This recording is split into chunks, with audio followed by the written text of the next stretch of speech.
पहलगाम के बैसरन घाटी, जिसे मिनी स्विट्जरलैंड कहा जाता है, बैसरन पहलगाम से महज 5 से 6 किलोमीटर की दूरी पर स्थित है।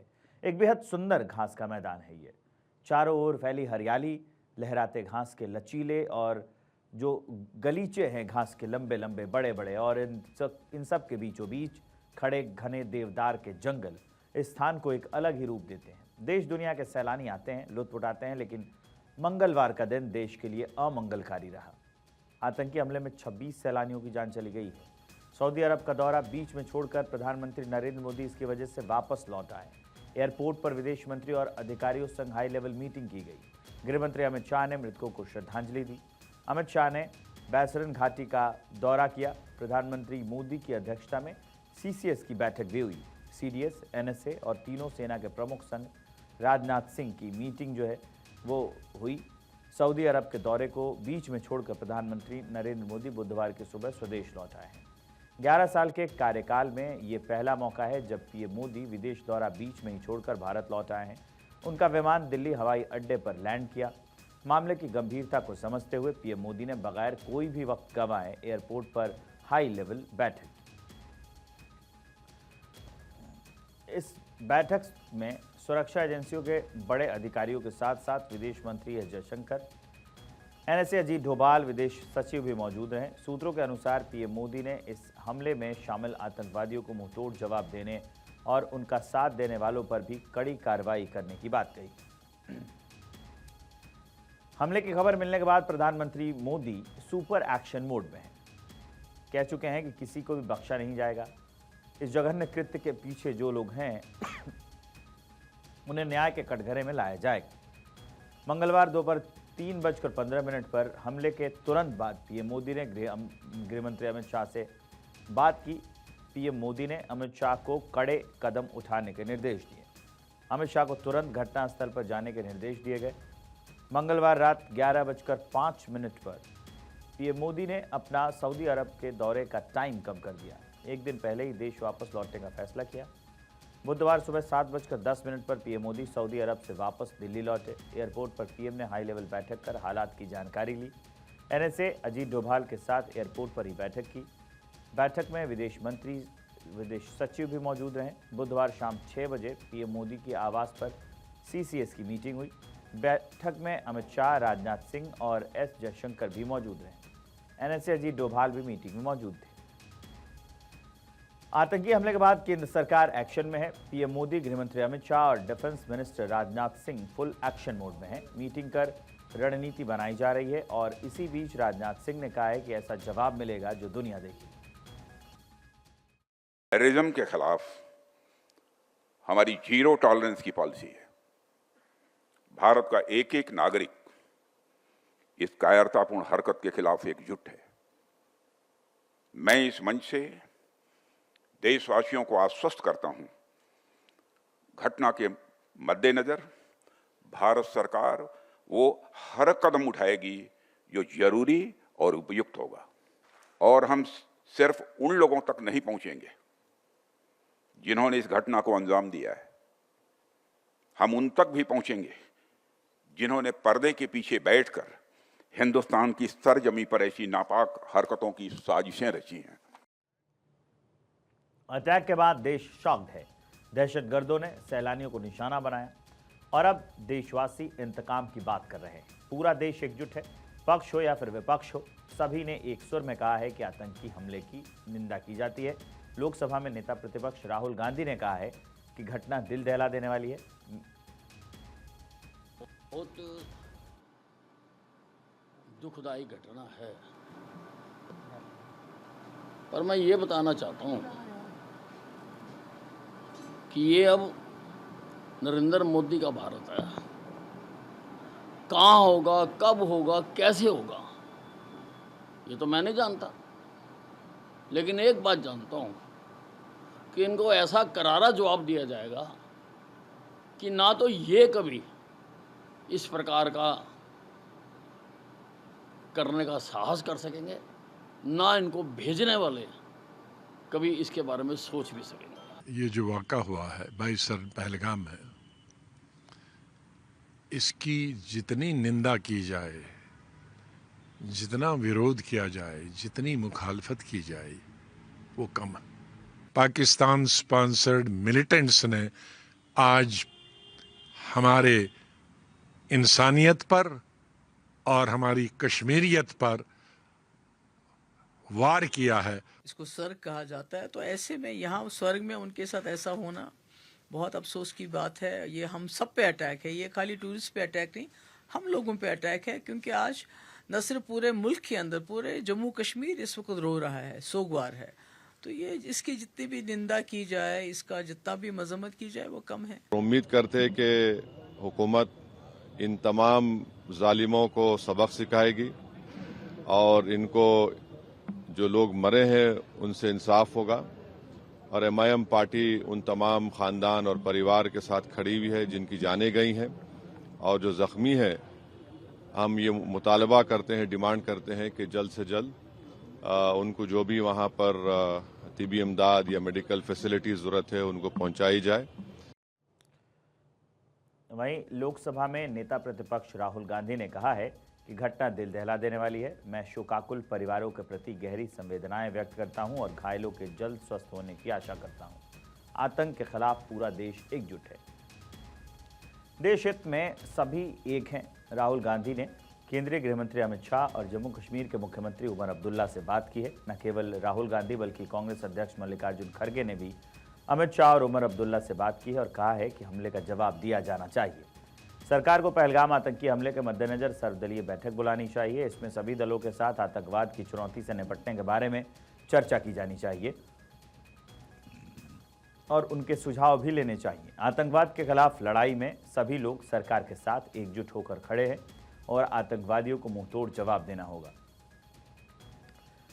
आतंकी हमले के बाद देश की सभी सुरक्षा एजेंसियां अलर्ट हो गई हैं और इस आतंकी हमले के पीछे साजिश का पता लगाया जा रहा है। गृह मंत्रालय ने आतंकी हमले की जांच NIA को सौंप दी है। दिल्ली और जम्मू में IG के नेतृत्व में NIA की टीम पहलगाम पहुंच चुकी है और घटना की जांच शुरू कर दी गई है। और इसी बीच एक सरकारी रिपोर्ट भी आई है जिसमें इस आतंकी हमले के पीछे पाकिस्तानी कनेक्शन की बात सामने आ रही है। पहला 22 अप्रैल 2025 को द रेजिडेंट फ्रंट के आतंकवादियों ने पहलगाम में पर्यटकों पर हमला किया। हमले में पीड़ितों को धार्मिक पहचान के आधार पर निशाना बनाया गया। विदेशी नागरिकों समेत हमले में 28 लोगों की जान चली गई और 20 से अधिक लोग घायल हुए हैं। खुफिया एजेंसियों ने पाकिस्तान में स्थित हैंडलरों से ऑपरेशन का पता लगाया है जिसका कनेक्शन सीमा पार से मिलता है। दूसरा ये कि पिछले 2 सालों में कश्मीर में आतंकवाद से संबंधित घटनाओं में बढ़ोतरी देखी गई है।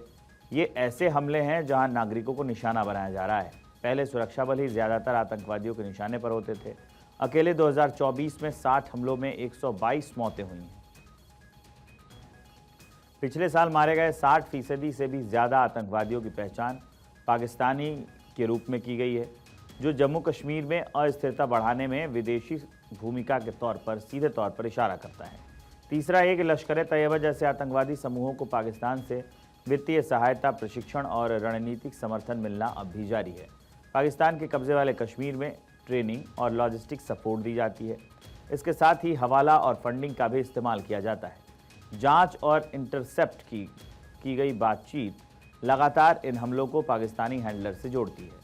TRF आतंकवाद में पाकिस्तान के एक प्रॉक्सी के रूप में काम कर रहा है। चौथा ये कि यह हमला इस पूरे इलाके को अस्थिर करने, आर्थिक बेहतरी को कमज़ोर करने और सांप्रदायिक तनाव को भड़काने के लिए किया गया।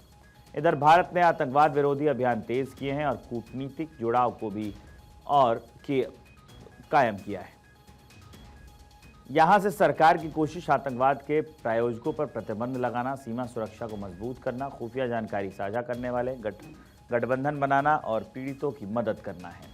टेरर अटैक की वैश्विक निंदा की गई है। दुनिया के तमाम देशों ने इस हमले के बाद नाराज़गी जताई है। विश्व के कई देशों में पहलगाम हमले की निंदा हुई है। अमेरिका, यूरोपियन यूनियन, रूस और UN समेत कई देशों की निंदा हुई। इन देशों ने न्याय और आतंकवाद विरोधी प्रयासों को बढ़ाने का आह्वान किया। UAE और श्रीलंका जैसे देशों ने भी भारत के साथ अपनी एकजुटता व्यक्त की है। ऐसे खतरे से निपटने के लिए सहयोग बढ़ाने की बात की गई है। पहलगाम अटैक घाटी में पर्यटकों को निशाना बनाकर किया गया है। ये अब तक का सबसे बड़ा अटैक बताया जा रहा है। आतंकवादियों ने पूरी प्लानिंग के तहत इस बार पर्यटकों को निशाना बनाया है। यह हमला तब हुआ जब प्रधानमंत्री नरेंद्र मोदी सऊदी अरब के दौरे पर थे और अमेरिकी उपराष्ट्रपति JD वेंस भारत में मौजूद थे। जांच जारी है और अब आपको पहलगाम हमले की पूरी क्रोनोलॉजी बता देते हैं। जम्मू कश्मीर में बीते दिनों में हुए आतंकी हमलों में जैश का हाथ होने की बात कई बार सामने आ चुकी है। जैश स्थानीय आतंकी संगठनों की आड़ में घाटी में ऐसे हमलों को अंजाम देता आया है। मसूद अजहर ने जून में पाकिस्तान के बहावलपुर में एक शादी समारोह में हिस्सा लिया और भाषण भी दिया। अपने भाषण में उसने कश्मीर और फिलिस्तीन के जिहाद का भी जिक्र किया था। मसूद अजहर को अप्रैल 2019 के बाद से किसी सार्वजनिक सभा में भी नहीं देखा गया था। उस समय वो पेशावर स्थित अपने घर में हुए विस्फोट से सुरक्षित बच निकला था। इसके बाद पाकिस्तान में एक नया टेरर सिंडिकेट एक्टिव होने की बात सामने आई थी। पिछले साल की शुरुआत में पाकिस्तान के बहावलपुर में कई कुख्यात आतंकी गुटों का जमावड़ा हुआ था। इसमें जैश प्रमुख मसूद अजहर, अल बद्र कमांडर बख्त ज़मीन, हिजबुल मुजाहिदीन प्रमुख सैयद सलाहुद्दीन और कई अन्य शामिल थे। इनमें से कई आतंकी गुट POK में एक्टिव हैं और वहां से सीमा पार आतंकी वारदातों को अंजाम देते हैं। इसके बाद जानकारी आई है कि नए टेरर सिंडिकेट ने टेरर यूनिट के बीच आतंकवादियों की भर्ती, ट्रेनिंग, हथियार और गोला बारूद, फंडिंग, रसद और प्रोपेगेंडा जैसे कामों का बंटवारा किया है। पाकिस्तान की ये नई टेरर कैबिनेट जम्मू कश्मीर में आतंकवादी वारदातों को अंजाम देने और भारत विरोधी एजेंडे को आगे बढ़ाने की साजिश रच रही थी। हमले में शामिल द रेजिडेंट फ्रंट यानी TRF की जैश से ही ऑर्डर हासिल करता है। वो भी जानकारी के मुताबिक भारत की खुफिया एजेंसियों को मौकाए वारदात से एडवांस कैटेगरी के कम्युनिकेशन डिवाइस मिले हैं, जिससे ये साफ पता चलता है कि आतंकवादियों के पास बाहर से लॉजिस्टिक सपोर्ट और ऑर्डर मिल रहे थे। खुफिया एजेंसियों का दावा है कि हमलावर आतंकी पाकिस्तान में बैठे अपने आकाओं के संपर्क में थे। यानी पूरी साजिश पाकिस्तानी सरजमी से रची गई और साजिश को पूरी तरीके से ख़त्म करने के लिए मोदी सरकार कई बड़े संकेत उन्होंने दिए हैं। सऊदी से आते वक्त PM मोदी ने पाकिस्तानी एयर स्पेस का इस्तेमाल नहीं किया। दिल्ली पहुंचते ही एयरपोर्ट पर जयशंकर और NSA डोभाल संग बैठक की। तीनों सेना के चीफ ने रक्षा मंत्री राजनाथ सिंह को ब्रीफ किया। आतंक से जंग में ट्रंप समेत दुनिया का समर्थन मिला। खास ऑपरेशन के लिए ALH ध्रुव हेलीकॉप्टर ने उड़ान भरी। इस वक्त 140 करोड़ भारतीयों की नज़र केंद्र सरकार पर है। 140 करोड़ भारतीय सोच रहे हैं कि सरकार क्या फैसला लेगी, क्योंकि इसके बाद पहले 2 बार भारतीय जवानों ने पाकिस्तान पर स्ट्राइक की है। 2016 में उरी सैन्य बेस पर आतंकी हमला हुआ। उस हमले में 19 जवान शहीद हुए थे। उसके बाद भारत ने पाकिस्तान में सर्जिकल स्ट्राइक की। 2019 में पुलवामा में CRPF के काफिले पर हमला हुआ। टेरर अटैक में 40 जवान शहीद हो गए। इसके बाद भारत ने पाकिस्तान पर बालाकोट एयर स्ट्राइक की। 22 अप्रैल 2025 यानी मंगलवार को पहलगाम में आतंकी हमला हुआ। इसमें 28 सैलानियों की हत्या कर दी गई और इसी बात का इंतज़ार इस बार मोदी सरकार, सब इंतज़ार कर रहे हैं कि इस बार मोदी सरकार क्या कदम उठा रही है। अब आपको बताते हैं कि PM मोदी ने कौन कौन से वर्ल्ड लीडर से बात की है। डोनाल्ड ट्रंप से बात की है, अमेरिकी राष्ट्रपति हैं जो JD वेंस जो अमेरिका के उपराष्ट्रपति हैं, उनसे बात हुई। एंथनी अल्बनीज़ ऑस्ट्रेलियाई PM हैं, उनसे बातचीत हुई। KP शर्मा ओली जो नेपाली PM हैं, उनसे बातचीत हुई। राम गुलाम आज़ाद जो हैं वो PM हैं मॉरिशस के, उनसे भी बातचीत हुई।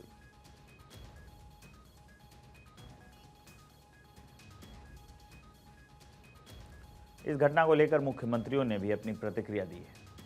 पहलगाम में हिंदू पर्यटकों की नृशंस हत्या की गई है। उस हत्या में मारे गए सभी पर्यटकों को मैं अपनी श्रद्धांजलि अर्पित करता हूं और भगवान से प्रार्थना करता हूं कि उनको अपने श्री चरणों में स्थान दे। जिस प्रकार से उनके नाम पूछकर हिंदू पर्यटकों की हत्या की गई है, उससे इनकी जिहादी मानसिकता का पता लगता है। देखिए, इस अटैक की हम बहुत निंदा करते हैं। जिस प्रकार से ये अटैक किया गया और नाम पूछकर मारना, ये अपने आप में बहुत ही गलत इस प्रकार का काम हुआ है। और एक प्रकार से जो जम्मू कश्मीर की विकास यात्रा है, उस विकास यात्रा को रोकने का प्रयास ये किया गया है। लेकिन हम बताना चाहते हैं, न जम्मू कश्मीर रुकेगा, न भारत रुकेगा। ऐसी शक्तियों को कुचलना ये भारत जानता है। पहलगाम में जो आतंकवादियों के द्वारा कायराना हरकत हुआ है, उसकी घोर निंदा करते हैं और मृतकों के प्रति संवेदना व्यक्त करते हैं और निश्चित रूप से हमारे देश के यशस्वी प्रधानमंत्री अपने दौरे के बीच में से ही सऊदी अरब के दौरे में थे, दौरा छोड़ के अपना देश वापस आए हैं। कश्मीर में जिस प्रकार से नृशंस घटना घटी है, मैं कठोर शब्दों में उसकी निंदा करता हूं और यशस्वी प्रधानमंत्री के नेतृत्व में जिस प्रकार से हमारा कश्मीर पुनः फलने फूलने लगा था, पूरा वातावरण अनुकूल है। अभी दुश्मनों की निगाह में वो खटक रहा है, लेकिन ये भूल गए हैं कि यहाँ दिल्ली में यशस्वी प्रधानमंत्री श्रीमान नरेंद्र मोदी जी की सरकार है और माननीय गृह मंत्री जी स्वयं इस पूरे मामले पर गंभीरता से नजर भी रख रहे हैं। और मैं मान के चलता हूँ कि इस दुख की घड़ी में हमको अपनी उस संवेदनाओं का, जिस घटना के दौर से हम गुजर रहे हैं, इसका सबको दुख भी है। मैं मृतक परिवारों के लिए भी बाबा महाकाल से कामना करता हूं कि वो उनको संवेदना प्रदान करे। निंदा करते हैं इस तरह के ਜਿਹੜੇ हमले ने निहत्थे नागरिकों ते, वो किसी भी तरफ तो जायज नहीं ठहराया जा सकते कि कोई भी धर्म